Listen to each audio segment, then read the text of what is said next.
Hello YouTubers, Ted here in beautiful Côte St. Luc, Canada. In this Forge of Empires video I asked, are great buildings really necessary? So let me take a minute to explain what I mean by that question. This is a picture of my main city when it was about 3 months in. I had reached the late Middle Ages, and as you can see on the right side of the screen, I've built the lighthouse, great building. I've also instantly deleted my oracle building that the game forces you to build early on. Now I played the game for 3 months effectively without a great building, and I was doing okay. Why did I build the lighthouse? Well, at a certain point it became clear that the supplies boost, as well as the goods a bit, but mainly the supplies boost from the lighthouse, would allow me to drastically shrink the amount of territory I was giving over to supplies production. In turn, that meant I didn't have to have as many residential units to provide population to run those supply buildings. But if I wanted to, I could have continued playing without the lighthouse, so it wasn't strictly speaking necessary. That, of course, is very early on in the game. What happens later? So here's that same city as it stands today. It's in Space Age Asteroid Belt era, the next to last era as I make this video. And it's been a pretty successful city.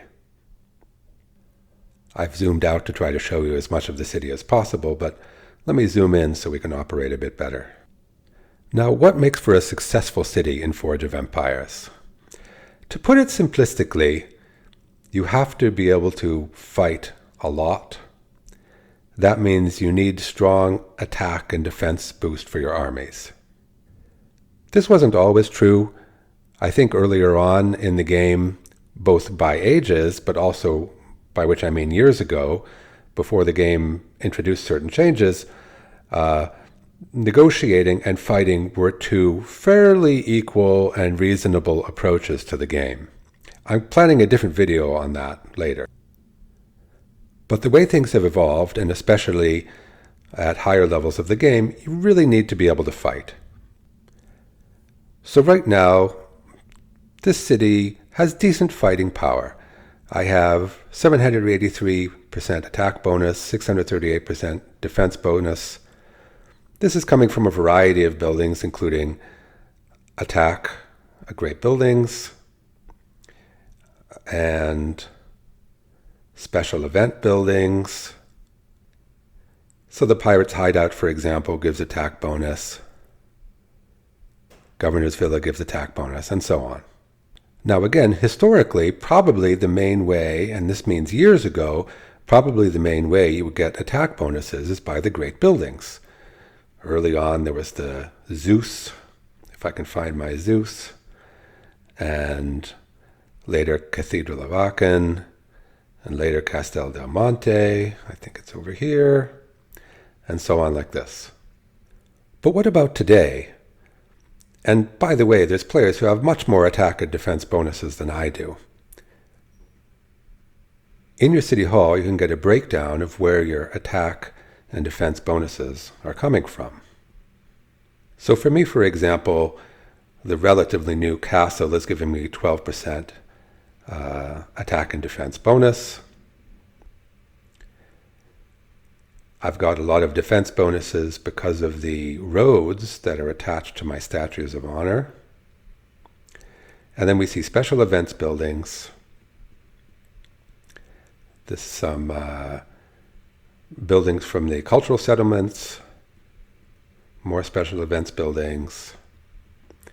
And if we manage to get to the end of this list, click, click, click. Boy, this is a long list.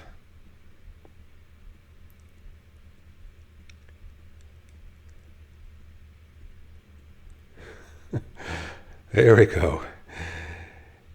At the end we have the great buildings. Now here's the main point that I want to make.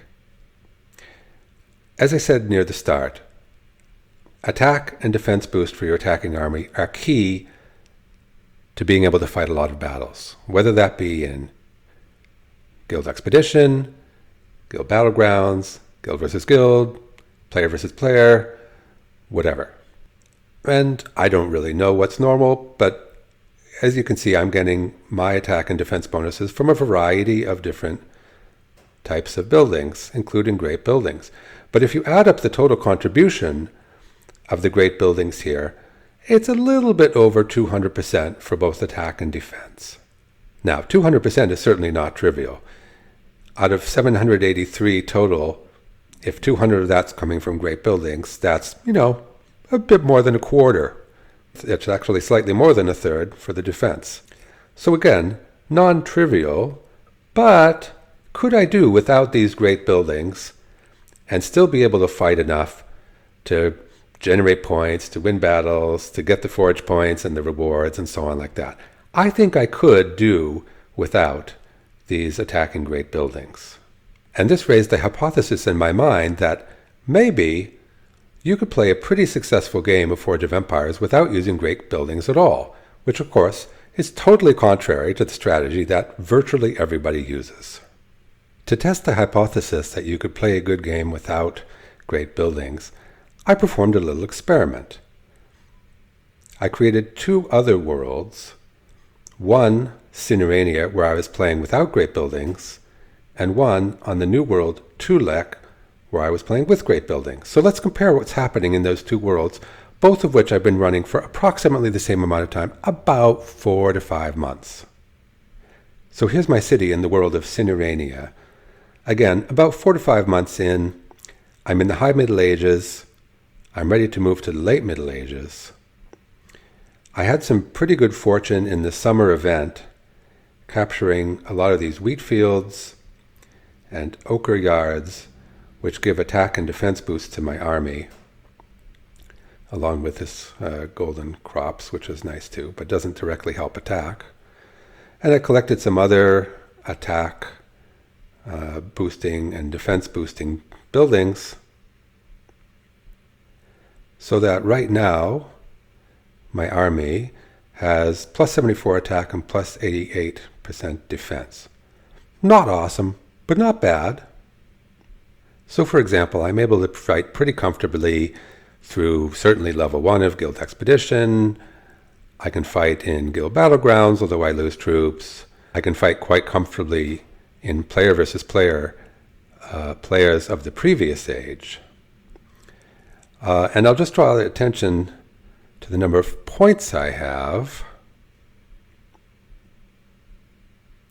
which is 33,478.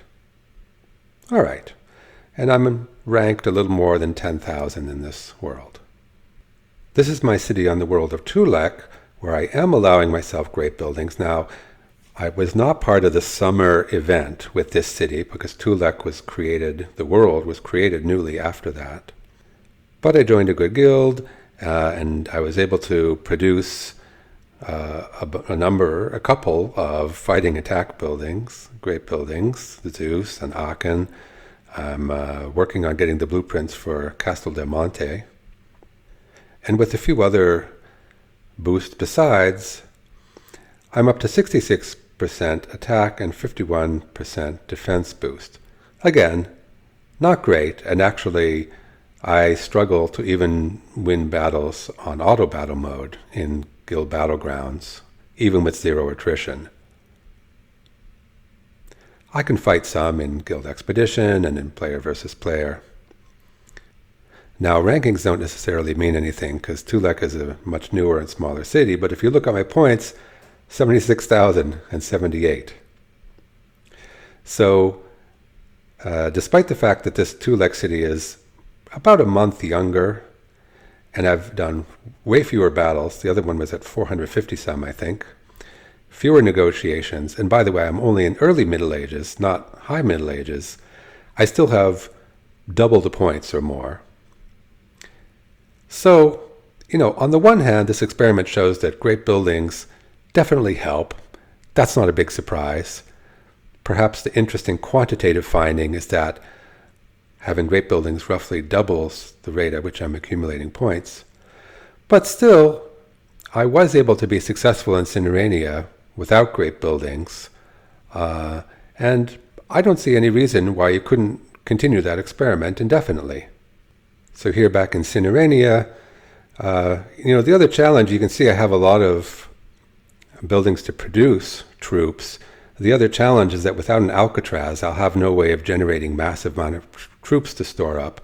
So what I am doing is I'm doing the Egypt cultural settlement, which is going to give me that bathhouse, I think it's called, which acts as a sort of mini Alcatraz generating troops for you. I think I could take this city to 1 million points, to 10 million points. It'll be slower, but I think one can somewhat reasonably play without great buildings. Do you have a different opinion? Let me know, and thanks for watching.